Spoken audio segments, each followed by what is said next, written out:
जय श्री कृष्ण दोस्तों। वह कौन सी दो बातें हैं जो अगर मनुष्य समझ जाए तो औलाद पर आई मुसीबत भी टल जाएगी। भगवान श्री कृष्ण ने बताया कि अगर मनुष्य यह दो बातें समझ जाए तो औलाद पर आई हुई मुसीबत भी टल जाती है। एक बार की बात है, भगवान श्री कृष्ण गोकुल में अपने महल में बैठे थे, विश्राम कर रहे थे। तभी वहाँ भगवान श्री कृष्ण ने देखा कि सत्यभामा उनके पास आ जाती है।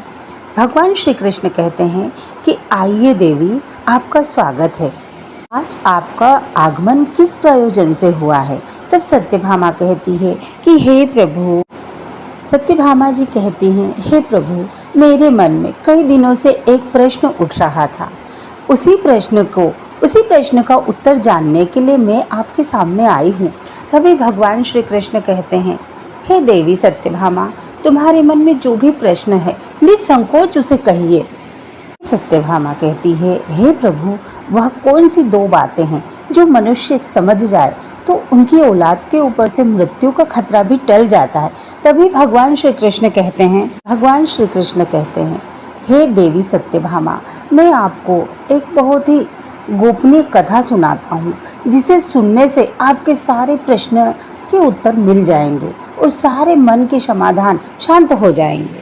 सत्यभामा जी कहती हैं, हे प्रभु, आप उस कथा को सुनाना प्रारंभ कीजिए। मैं इस कथा को पूरे ध्यान से सुनूंगी, पूरा मन लगाकर सुनूंगी। तभी भगवान श्री कृष्ण कथा को सुनाना प्रारंभ करते हैं। जो व्यक्ति इस कथा को पूरा सुनता है वह समझ जाता है कि वह कौन सी दो बातें हैं जो औलाद के ऊपर आई मुसीबत को भी टाल देती है। दोस्तों, आप लोगों से हमारा निवेदन है कि इस कथा को सुनने से पहले चैनल को सब्सक्राइब और वीडियो को लाइक जरूर करना और कमेंट्स में जय श्री कृष्णा लिखना। आइए दोस्तों, कथा प्रारंभ करते हैं। तभी भगवान श्री कृष्ण कहते हैं, हे सत्यभामा, प्राचीन काल की यह कथा है। एक नगरी है जिसे काशी कहा जाता है। हे देवी, यह भगवान शिव की नगरी है। इसे काशी नगरी कहा जाता है और काशी को देव नगरी के रूप में भी पूजा जाता है।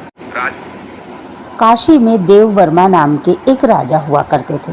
यह राजा बड़े ही धर्मात्मा थे। देव वर्मा की रानी थी, वह बड़ी ही संस्कारी थी। उन रानी का नाम था गायत्री। पति पत्नी भगवान भोले बाबा के बहुत बड़े भक्त थे। देवी भगवान भोलेनाथ की पूजा करने के लिए वह दोनों रोज मंदिर में जाया करते थे। रोज मंदिर में जाकर भोले बाबा की पूजा करने का उनका रोज का कार्य था। राजा देव वर्मा अपने धर्म का पालन कर रहा था, बड़ी ही ईमानदारी से राज्य कर रहा था। उसके राज्य में कोई भी दुखी नहीं था, किसी को कोई भी परेशानी नहीं थी। उसकी प्रजा सुख और वैभव से संपन्न थी। पूरे राज्य में चारों ओर खुशियां ही खुशियां फैल रही थी। इसी तरह धीरे धीरे समय व्यतीत होता गया, अधिक से अधिक समय व्यतीत हो गया, लेकिन राजा के यहाँ कोई संतान उत्पन्न नहीं हुई। राजा को कोई संतान नहीं थी। राजा की आयु भी ढल चुकी थी, लेकिन देवी उनके घर कोई बालक पैदा नहीं हुआ था। एक दिन की बात है, सुबह सुबह राजा उधर से निकल कर जा रहे थे और उधर से झाड़ू लगाने वाली सामने ही मिली राजा। जब उस स्त्री ने राजा को आते देखा तो वह स्त्री जो झाड़ू लगा रही थी, झाड़ू वाली थी, उसने अपना मुंह फेर लिया। राजा को देखकर वह मुंह फेर कर खड़ी हो गई। उस स्त्री का ऐसा व्यवहार देखकर राजा वर्मा को अच्छा नहीं लगा। उनके मन में बड़ा दुख हुआ। उस समय भगवान शिव की पूजा करने राजा जा रहे थे। तब उन्होंने उस समय उस स्त्री से कुछ नहीं कहा, लेकिन जब वह पूजा करके लौटे और अपने दरबार में आए, तभी उनने एक सैनिक को भेजकर उस स्त्री को बुलवाया। सैनिक से कहा राजा ने कि हे सैनिक, तुम जाओ और उस झाड़ू लगाने वाली स्त्री को दरबार में ले आओ, मुझे उससे कुछ बात पूछनी है। सैनिक उस स्त्री के पास जाता है जिसने राजा को देखकर मुंह फेर लिया था और उस स्त्री से कहता है, तुम्हें राजा साहब ने दरबार में बुलाया है। झाड़ू लगाने वाली स्त्री मन ही मन सोचने लगी कि महाराज का आदेश है, टाल तो नहीं सकती, लेकिन हाँ, मुझे चलना तो पड़ेगा। क्या करूं? उन राजा के तो कोई संतान नहीं है। पुत्रहीन राजा का मुख देखना बड़ा ही अशुभ होता है, लेकिन जाना तो पड़ेगा। और इस तरह विचार करते हुए वह झाड़ू लगाने वाली स्त्री उस सैनिक के साथ चल देती है और कुछ ही समय में वह स्त्री और सैनिक दोनों महाराज के सामने जाकर खड़े हो जाते हैं और वह झाड़ू लगाने वाली स्त्री महाराज को प्रणाम कर राज के सामने खड़ी हो जाती।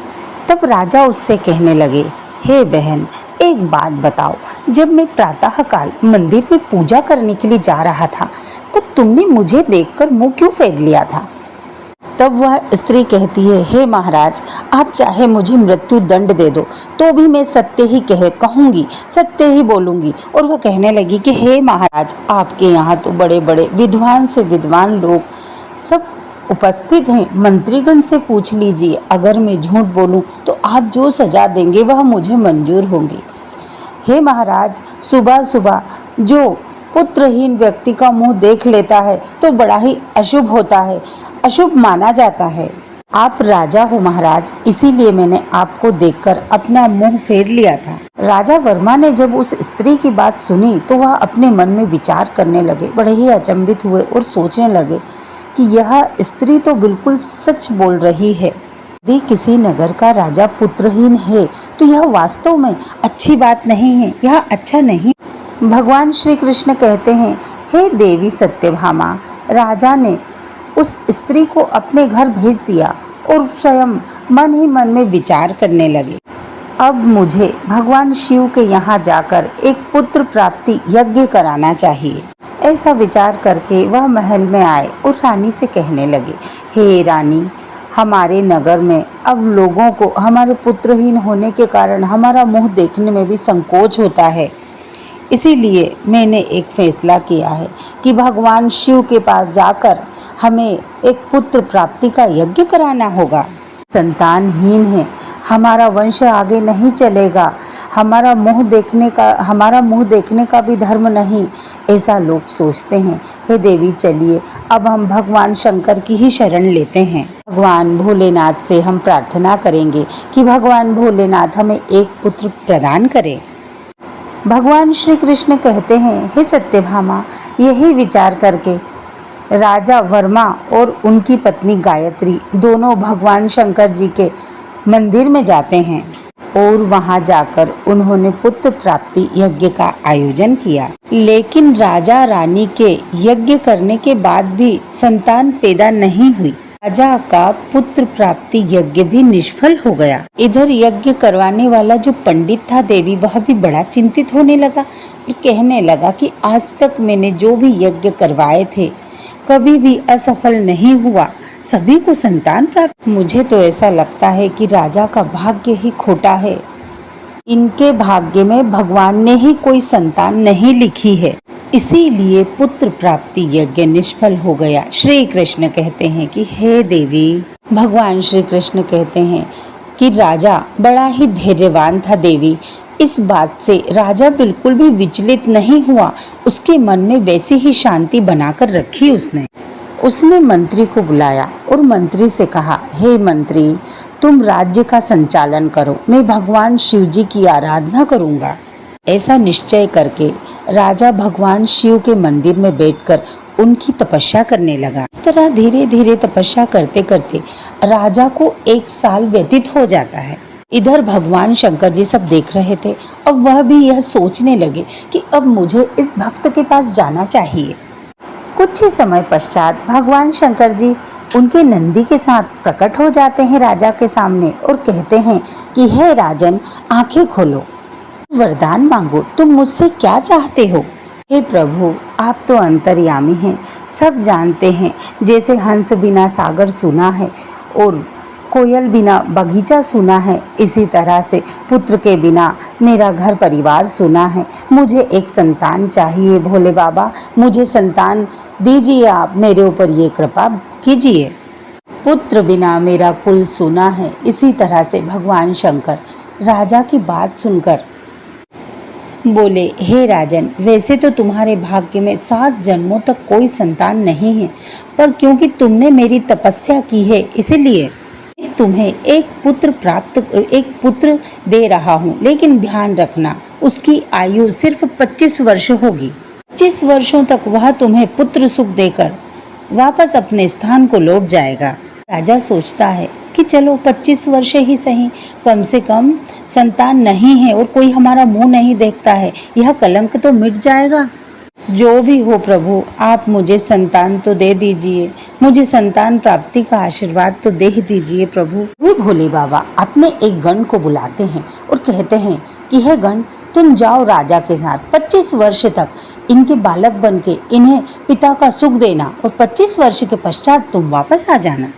दोस्तों, राजा इस वरदान को लेकर पुनः अपने महल में लौट जाता है और यह समाचार वह अपनी रानी को और मंत्री को सुनाता है और बड़े खुशी खुशी से मिठाइयाँ बांटते हैं और महल में खूब खुशियाँ मनाते हैं।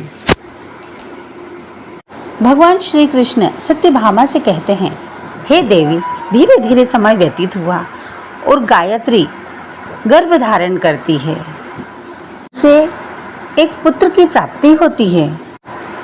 देखते ही देखते उस भगवान भोलेनाथ के महान गण ने रानी के गर्भ से जन्म ले लिया। राजा और रानी दोनों माता पिता बन गए और पूरे महल में खुशियों की लहर दौड़ गई। हर कोई खुश था, हर कहीं पे बंदरवार सजे थे, बैंड बाजे बज रहे थे, मिठाइयाँ बट रही थी, क्योंकि राजा अब राजा के घर में एक संतान ने जन्म ले लिया है। राजा और रानी यह देख देख कर बड़े प्रसन्न हो रहे थे। पूरे काशी नगर में उत्सव का माहौल मनाया गया, पूरे काशी में उत्सव हो रहा था। सब यह कह रहे थे कि राजा के यहाँ एक पुत्र ने जन्म लिया है। राजा रानी माता पिता बन गए और पंडित ने उस पुत्र का नाम रुद्रगण रखा। रुद्र प्रताप अपने पिता के समान ही ईश्वर भक्त और बड़े ही न्यायकारी थे। वह धीरे धीरे जवान हो गए, बड़े होने लगे, पुत्र बड़ा होने लगा। अब राजा यह बात भूल जाता है खुशियों में, उसके लालन पालन में इतना मग्न और इतना व्यस्त रहता है कि वह यह बात भूल जाते हैं कि 25 वर्ष के बाद इसे वापस लौट जाना है। जब धीरे धीरे पुत्र की आयु 15 वर्ष की होती है तो एक दूसरे नगर का राजा तेज सिंह की एक पुत्री वेदही देखने में इंद्र की अप्सराओं की तरह ही लगती थी। बड़ी ही सुंदरी कन्या, वह कन्या भी दान धर्म किया करती थी। भगवान भोले बाबा का सिंहासन हिल जाता है। भगवान भोले बाबा सोचते हैं कि यह क्या हो रहा है, मेरा सिंहासन क्यों हिल रहा है। भगवान भोलेनाथ यह सोचने लगे कि दुनिया में ऐसा क्या घटित होने वाला है कि मेरा सिंहासन भी डोल गया। भगवान भोलेनाथ ने जल्दी से नारद जी को बुलाया और नारद जी से कहा कि देख कर आओ तीनों लोकों में क्या घटित होने वाला है। नारद ने जब देखा तो उन्हें सब समझ में आ गया और उन्होंने यह सब भोले बाबा को जाकर, हे प्रभु, एक विचित्र घटना घट रही है। राजा देव वर्मा की पुत्र की मृत्यु का समय आ गया है। यमदूत उसके दरवाजे पर खड़े हैं और नाग फन फैलाए उसके बिस्तर में बैठा है। राजकुमार सीढ़ियों पे चढ़कर ऊपर जा रहा है। जैसे ही वह अपने बिस्तर पर जाकर बैठेगा, नाग उसे डस लेगा और उधर वह बूढ़े आदमी की पुत्री राजकुमारी को आशीर्वाद देती है। उसकी आत्मा से आशीर्वाद निकल रहा है कि उसका सुहाग अमर हो जाए। हे भगवान, यह कैसा विचित्र सा संयोग है। एक तरफ तो द्वार पर यमराज खड़े हैं, यमदूत खड़े हैं, मौत मंडरा रही है, और एक तरफ उस बूढ़े आदमी की कन्या के मन से जो आशीर्वाद निकला वह फलित हो रहा है। अब तो दान की शक्ति और मौत में टक्कर हो गई है। नारद जी कहते हैं कि हे भगवान भोलेनाथ, अब क्या होगा। तब भगवान भोलेनाथ कहते हैं कि जो विधाता ने निश्चित किया है वही होगा, आप देखते रहिए, सब अच्छा ही होगा। यह कहकर भगवान भोलेनाथ वहां से अंतर्ध्यान हो जाते हैं। उधर वह राजकुमार सीढ़ियों से चढ़कर अपने पलंग की ओर बढ़ रहा है। उधर यम के दूत खड़े हैं और यह सोचते हैं कि अब हमारा काम बन गया। लेकिन देखिए होनी का संयोग, राजकुमार अपने बिस्तर पर जाकर बैठता है। उधर दान की शक्ति बीच में आकर खड़ी हो गई, जिसके कारण नाग देवता बेहोश हो गया। उससे चला भी नहीं जा रहा, उसमें आगे बढ़ने की क्षमता भी नहीं थी। उधर नाग देवता सोचने लगे कि मैं तो इस राजकुमार को डसने आया था, पर मुझसे तो अब चला भी नहीं जा रहा है। ये सब क्या हो रहा है। दोस्तों, यह सब उस आशीर्वाद का परिणाम है। उस बूढ़े आदमी की कन्या ने उस राजकुमारी को दिया था कि उसका सुहाग अमर हो जाए। इधर भगवान श्री कृष्ण सत्यभामा जी से कहते हैं कि हे सत्यभामा, जब श्राप लग जाता है तो आशीर्वाद भी लगता है। राजकुमार और नाग के बीच में आशीर्वाद आकर खड़ा हो गया। राजकुमारी का दान मृत्यु को आगे बढ़ने नहीं दे रहा था। यमराज के दूत उस दान की शक्ति से कहने लगे कि तुम आगे बढ़ जाओ, हमें हमारा काम करने दो। तो दान की शक्ति और उस लड़की का आशीर्वाद कहने लगा, कभी नहीं, ऐसा कभी नहीं होगा। हमारे होते हुए तुम इसके प्राणों का हरण कर सकोगे। दोस्तों, अब यमदूतों में दान की शक्ति और उस लड़की के आशीर्वाद में बहस प्रारंभ हो जाती। जब बहस शुरू हुई तो युद्ध शुरू हो गया। जब युद्ध शुरू हुआ तो दान की शक्ति ने उन यमदूतों को आगे बढ़ने से रोक दिया। यम के दूत आगे नहीं बढ़ पाए और यम के दूत वापस हार गए और वह यमलोक को दोनों वापस लौट गए। दूतों ने जाकर यमराज से कहा, महाराज, यह कैसी विडंबना है, तुम दोनों खाली हाथ कैसे आ गए? तुम्हें तो राजकुमार के प्राण लेने के लिए भेजा था। यमदूत कहते हैं कि तुम्हें खाली नहीं आना था, तुम्हें तो राजकुमार के प्राण हर के लाना था। अभी यम के दूत कहते हैं कि स्वामी, उसके प्राण लाने में दो बड़ी बाधाएं बीच में खड़ी है। एक तो उस राजकुमार की पत्नी ने जिसे भोजन दिया था, एक तो उसका आशीर्वाद और एक उसके दान की शक्ति, दोनों हमारे आड़े आ रही हैं। उन दोनों के आगे हमारा कोई जोर नहीं चल पाया। फिर यमराज कहते हैं, यमदूत ने कहा कि वह ऐसी शक्ति क्या है जो हमारे रास्ते में रोड़ा बन रही है। तब यम के दूत बताते हैं कि महाराज, हम पहले बता चुके हैं कि एक तो दान की शक्ति है और एक तो दान की शक्ति है और एक आशीर्वाद की शक्ति है, वह दोनों हमारे बीच में आ रही हैं। यह सुनकर यमराज बोले, हे दूतों, प्राण लाते लाते तुम लोग बूढ़े हो गए हो, अब मुझे ही जाकर देखना पड़ेगा। मैं जाकर देखता हूँ कि क्या मामला है। फिर श्री कृष्ण कहते हैं, हे सत्यभामा। फिर यमराज स्वयं ही धरती लोक पर आए। उधर भगवान भोले बाबा सोचते हैं कि अब मुझे इनमें समझौता कराना होगा। यमराज इनसे जीत नहीं पाएंगे और अगर यह हार गए तो यह प्रकृति के विरुद्ध होगा। जब वहाँ यमराज प्रकट हुए तब उसी समय वहाँ भगवान भोलेनाथ भी प्रकट हो गए। यमराज ने जब भोले बाबा को देखा तो भोले बाबा के चरणों में प्रणाम किया। भोले बाबा कहते हैं कि यमराज, तुम नहीं जानते हो, तुम्हारे विधान के अनुसार इसकी आयु पूर्ण हो चुकी है, परंतु आप मुझे यह बताइए, क्या श्राप नहीं लगते? तब वह कहते हैं कि श्राप तो श्री हरि विष्णु को, मुझे और ब्रह्मा जी को भी झेलने पड़ते। क्या आपने श्राप के कारण मृत्यु लोक में जन्म नहीं लिया था? बताइए। यमराज कहते हैं कि हे भगवान, वह तो मुझे ऋषि के श्राप का मान रखना पड़ा था। तब भोले बाबा कहते हैं कि जब तुम ऋषि के श्राप का मान रख सकते हो, इसी तरह से किसी की आत्मा से निकले हुए आशीर्वाद का भी मान रख सकते हो, उसे आप कैसे निष्फल कर सकते हो? तब यमराज भोले बाबा से बोलते हैं कि हे भोले बाबा, अब आप ही बताइए मैं क्या करूं? तब भोले बाबा यमराज से कहते हैं कि आप इसकी आयु 110 वर्ष कर दीजिए। 110 वर्ष के बाद आप इसे ले जाना। यह उस शक्ति के कारण उस वरदान के कारण ही संभव हुआ था, क्योंकि मृत्यु को अब इसने जीत लिया है। इन दोनों शक्तियों के आगे अब मृत्यु की नहीं चलेगी। भोले बाबा के कहने के अनुसार यमराज ने प्राकृतिक के नियमों में बदलाव कर दिया और उस राजकुमार की आयु 110 वर्ष कर दी। उसके बाद यमराज यमलोक को वापस लौट जाते हैं। इधर राजकुमार रुद्र प्रताप की आयु 110 वर्ष हो जाती है। भगवान श्री कृष्ण कहते हैं, हे सत्यभामा, इस प्रकार से भूखे को भोजन, राजा की आई औलाद पर जो मृत्यु, वह भी टल जाती है। इसीलिए मनुष्य के अच्छे कर्म, दया भाव, दीनहीन की सेवा मृत्यु तक को टाल देती है। लेकिन मनुष्य को यह देखना चाहिए कि वह जिसको दान दे रहे हैं वह दान का पात्र होना चाहिए, दान पाने के योग्य होना चाहिए। यदि मनुष्य सुपात्र को दान देते हैं तो उस दान के सामने मृत्यु भी हार जाती है। यदि कोई किसी के कठिन समय में काम आकर उसकी सेवा करते हैं, सेवा करके वह उसका आशीर्वाद लेते हैं, तो वह आशीर्वाद मृत्यु को भी टाल देता है। दान की और आशीर्वाद की शक्ति बहुत बड़ी होती है। उस शक्ति से बड़ा संकट भी टल जाता है। दोस्तों, इस प्रकार से भगवान श्री कृष्ण ने सत्यभामा को बताया कि वह कौन सी दो बातें हैं जिनसे औलाद की आई मृत्यु भी टल जाती है। दोस्तों, हमने आपको एक धार्मिक प्राचीन कथा सुनाई। अगर आपको यह हमारी कथा अच्छी लगी हो तो हमारे चैनल को सब्सक्राइब करके, वीडियो को लाइक करके, कमेंट